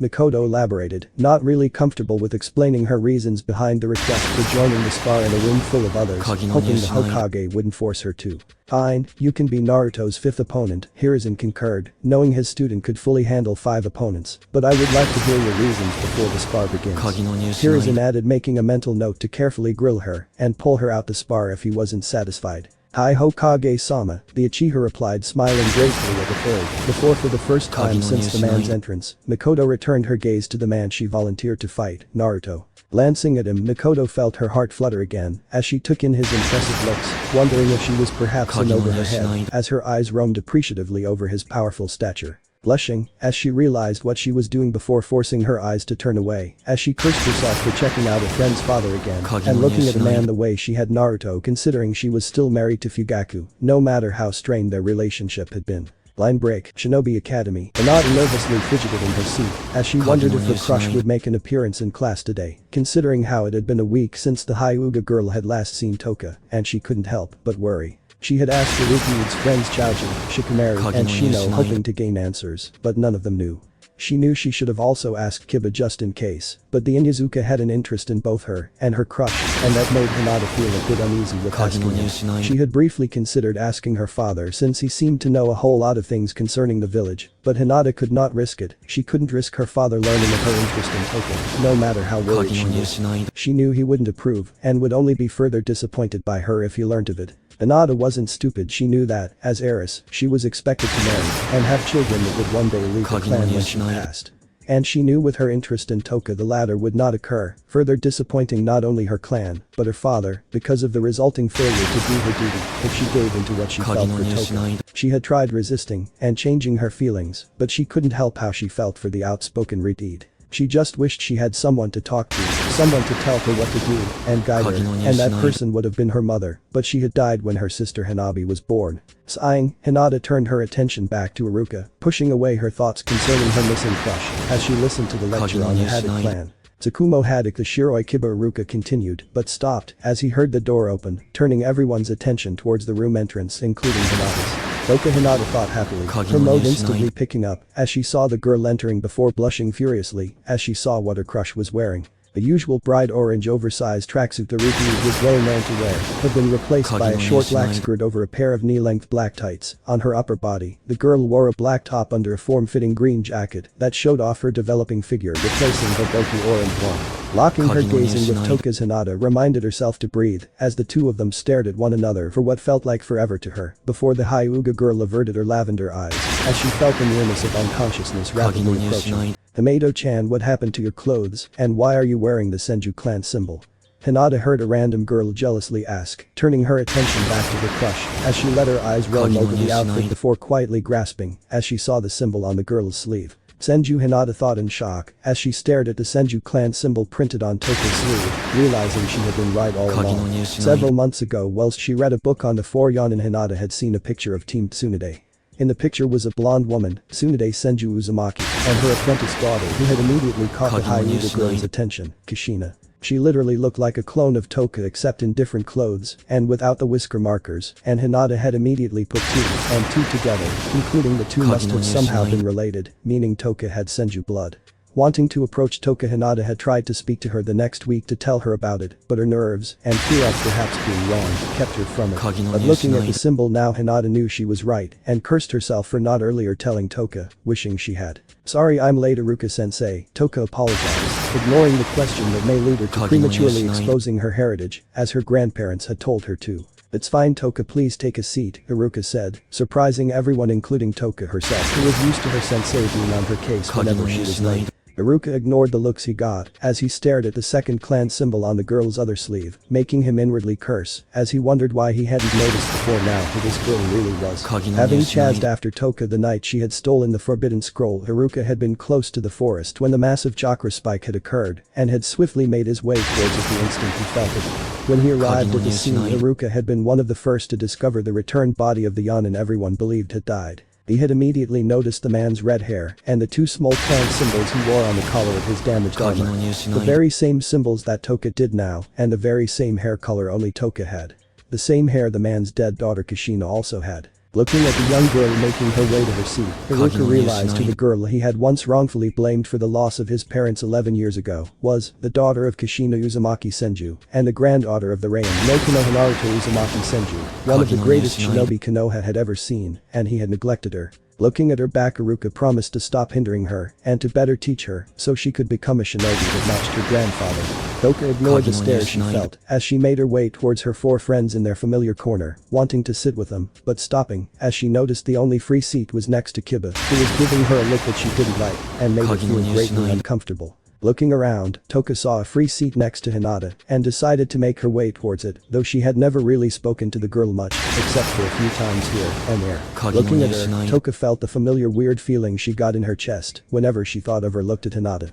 Initially she had dismissed the feeling, saying that it came from the girl not being like the other people in her class who picked on her or called her names like tomato, but that didn't explain why she never felt the same thing when she looked at her 4 friends, the Hokage, her grandparents or anyone else who had been kind to her. Shrugging it off, Toka told herself she would ask her bachan later, stopping by Hinata, who couldn't look at her crush as she kept her gaze down, staring at her hands. "Hinata, do you mind if I sit here?" Toka asked politely, not realizing the effect her presence had on the Hyuga, as she remembered the manners her bachan had taught her the past week, wanting for some reason to impress Hinata. Not trusting her voice, Hinata shook her head, blushing, as she turned to face Toka before meekly gesturing for her to sit. "Thank you," Toka thanked Hinata gratefully, wondering worriedly if the girl was sick or something, as she noticed her red face, sitting down, as she ignored all the eyes that still felt on her, as she turned to face Iruka. "Iruka-sensei, why is Tomato Baka wearing the Senju clan symbol?" Sakura angrily shrieked, wondering why the Ryukin had not been called out for first looking late, and secondly wearing a clan symbol of a clan she wasn't even a part of. "Yes, sensei, why is she wearing a clan symbol when it's against the village rules to wear a clan symbol if you weren't part of the clan?" Ino angrily added, not liking the attention Toka was getting from all the boys, as she recited what her father had taught her about clan symbols. Iruka sighed. He didn't know what was more exhausting, the fact that the students he personally taught didn't recognize the Uzumaki clan symbol that Toka was also wearing, one of them being his top student Sakura, or the fact that they wanted answers about something he had been instructed to keep quiet about. Knowing the explanation would involve the returned Yonin, Naruto. So Iruka began wanting to tell the 2 girls and everyone that they had a lesson to finish instead of asking questions about Toka, but stopped as an Anbu agent appeared in the class via Shunshin no Jutsu. "Iruka-san, Shami-san," the Anbu agent spoke from behind his mask to the teachers. "The Hokage has requested that you move all the members of the class to the exam stadium immediately." "Junin exam stadium," Shami repeated, shocked by the odd request. "Did he say why?" "No, he just requested you do so immediately," the Anbu replied, leaving via the same way he came in, not bothering to wait for a reply, as he already knew the 2 would follow the Hokage's instruction. "Well, Yuhi," Shami began, wanting to give the order for the students to follow him before stopping, as he shook his head, watching the bulk of them noisily bolting out the class, not even knowing where they were going. "I'll follow them," the lanky man told Iruka before chasing after the students that had left. Iruka half-heartedly muttered something in reply to his colleague, as his thoughts drifted to the girl who had arrived late for his class, concluding that whatever was about to occur at the stadium had something to do with Toka missing the previous week and her new outfit. He just wondered what. Line break. Uchiha compound. Fugaku for the first time in nearly 3 years allowed himself to feel emotion, as he silently wept staring at the picture before him, and it was a beautiful woman and 2 equally beautiful twin teenage girls that all stood smiling as they hugged one another. The 3 of them had been what Itachi had truly taken from him the night of the massacre, and the 3 of them were Fugaku's reasons for what he planned to do. Soon he would get his revenge on Konoha and burn this village to the ground, reducing it to ash in the name of these 3 females who had owned his heart. But first he had to get stronger and set certain things in motion. Wiping away the tears from his face, Fugaku returned the picture in his office safe before making his way out the room toward the stadium, intent on watching the spar involving a man he knew would no doubt play his enemy and stand between his goal of destroying Konoha. Having been informed by a scroll delivered by one of Danzo root agents of Naruto Uzumaki Senju's return and his impending spar that was to take place after the closing of the council meeting. "Mikoto," Fugaku said in surprise, as he saw his wife for the first time since Itachi's birth wearing her attire. "What are you wearing?" Fugaku asked quickly to hide his surprise, as his expression turned stony. "I'm returning to duty," Mikoto simply said, adjusting her katana before swiftly making her way out of the house, leaving behind her angry husband. Fugaku growled as he watched his wife leaving, his Mangekyo Sharingan subconsciously activating, as he thought of how his wife's impulsive decision to return to active duty would affect his plans for her. He needed her alive to use her as a tool to set up what he planned for the future, and with her out in the field, there was risk of her getting herself killed. He would not allow this or settle for it. Mikoto was to return home and rid herself of this ridiculous notion of being a ninja. Line break. Outside Chunin Exam Stadium, Mikoto smiled as she appeared outside the stadium entrance via Shunshin no Jutsu. It had felt good walking away from Fugaku the way she had it, and it had felt even better doing it in her ninja attire, having missed the feeling of power the standard uniform and her katana gave her. She had told the Hokage of her plans to return to duty and her reasoning behind it after the ending of the council meeting, and Mikoto had been pleasantly surprised when the third had said he approved of it, not bothering to question her further, as he told her if she proved her ability in the spar, she could commence missions the following week if the Uchiha woman was up for it. She had immediately told the Hokage she was and couldn't wait to have some time away from the village, away from a household where she felt unappreciated, but mostly away from Fugaku. But first she needed to win a spar or at least try to. Line break. Inside Chunin Exam Stadium, Hiruzen sighed as he saw Mikoto enter the stadium and join the 4 other ninja who stood in the center of the arena. He knew allowing the Uchiha back into the ranks was a risky thing since he had initially planned to ban her and Fugaku from rejoining. But having seen how things had changed with Naruto's return, Hiruzen saw a perfect opportunity to better monitor the Uchiha that he had to take. He planned on discussing it with Naruto, but first he had to commence the announcement of his return and begin the spar. Looking around, Hiruzen felt satisfied with the outcome. It would seem just over 3/4 of the village had come, and he knew it was time to begin the spar. An announcement. People of Konoha, Hiruzen began speaking in a loud chakra-laced voice. As he stood at the front of the cage booth he, Toka, and Tsunade currently occupied. The stadium instantly fell silent as the village leader began to speak. Several years ago during the Second Shinobi War, a man that I had the privilege of teaching was believed to have been killed by the hand of Hanzo the Salamander. Hiruzen continued, his tone remorseful as he noticed the somber air that filled the stadium.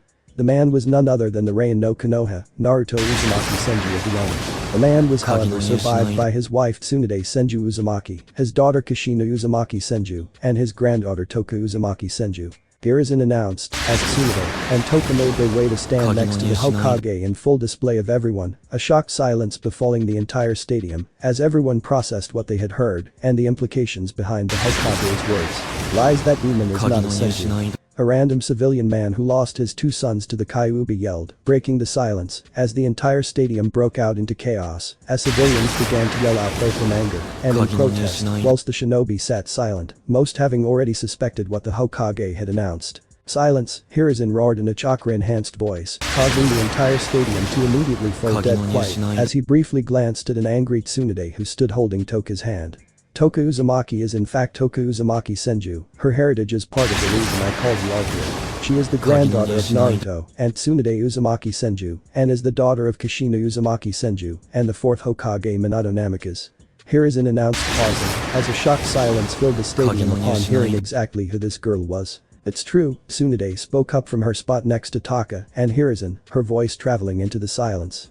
Toka is mine, and Naruto comes granddaughter. Tsunade confirmed, smiling at Toka, as her words wiped away any doubt in the people's minds. The Mato is a Senju, and the 4th's daughter. Ino thought in disbelief, as she stared at the cage booth where Toka stood with Iman. Shikamaru wondered from his seat next to Chaoji, as he recalled what some of the villagers had yelled. He wasn't surprised by his friend's heritage, having always suspected it, as only 3 other people had ever had the rare violet eyes and red hair combo that his friend had, but Demon had taken his interest. Him and Toka's other friends had always been aware of their friend's unfair treatment and had always wondered about the reason behind it. But hearing now that Toka was the 4th's daughter, Shikamaru believed he knew exactly why she was treated the way she was. Sighing, Nara decided to ask his father later about it, deciding it was too troublesome to worry about it now. As I said earlier, the people of Konoha, Toka Uzumaki Senju's heritage, is part of the reason why I called you here today. Hiruzen continued speaking again, breaking everyone away from their thoughts about Toka as they turned their attention back to the Hokage. The second part of why I brought you here concerns the man I spoke to you earlier about, and the fact that Naruto Uzumaki Senju is in fact not dead. Hiruzen revealed, pausing, as he heard the collective grasp of most of the stadium. Yanin's return is the reason why I called all of you here, to witness a spar between the returned Rain no Konoha and the 5 shinobi before you. Hiruzen announced, gesturing at the center of the arena, as the wind began to pick up dramatically, obscuring the spectators' view of the arena, as it blew hordes of leaves and dust in every direction before gradually settling, as it revealed very much alive Rain no Konoha towering proudly in his Senju armor, as the entire stadium fell into a dead silence. The Jaisen is so cool, Databeo. Toka yelled, breaking the shocked silence that had settled over the stadium, as several people including Naruto, chuckled at the girl's beaming face. Toka Naruto thought fondly, chuckling to himself, as he smiled at the girl, thinking only she would say that. Naruto-sama, shocked, whispered, staring at his hero before him who was supposed to be dead. Rain no Konoha. Senju-sama. Other villagers around the man whispered amongst the chuckles, breaking out of their shock, as they discussed with one another the impossible return of this man. Naruto-sama, Anko whispered in sultry tone, licking her lips before making her way forward with an obvious sway in her hips as she walked towards the divine man in front of her, not caring that she was in a stadium full of people as she thought of introducing herself to him. Anko, Kurenai whispered warningly, harshly yanking her friend's wrist as she stopped her from doing anything improper in a stadium full of people. What? Anko whined, trying to break her friend's tight grip. I was just going to say hi, Nai-chan. You can't go say hi in a stadium full of people, Anko, Kurenai warned in a low tone, knowing her friend wanted to do far more than say hi. Why? Because you wanted to be the one too, Anko teased. Idon, Kurenai stomped, causing Anko to laugh as the Genjutsu mistress cursed herself. She knew Anko was right, part of her wanted to be the one to say hi to the gorgeous man before her, as did the majority of the female population of the stadium, if their blushes were anything to go by. Even Mikoto Uchiha, much to Kurenai's surprise, as she saw the fading red tinge that graced the cheeks of the Uchiha woman. Okay, Inoichi announced to gain the fighter's attention as he stepped forward into the arena, having seen the Hokages nodded to begin the spar since he had volunteered to protractorate during the council meeting. The rules of the spar between Naruto-sama and the 5 shinobi is no killing blows and no maiming. Inoichi announced his eyes were particularly falling on the Uzumaki Senju man who he knew would dominate the fight. Ready?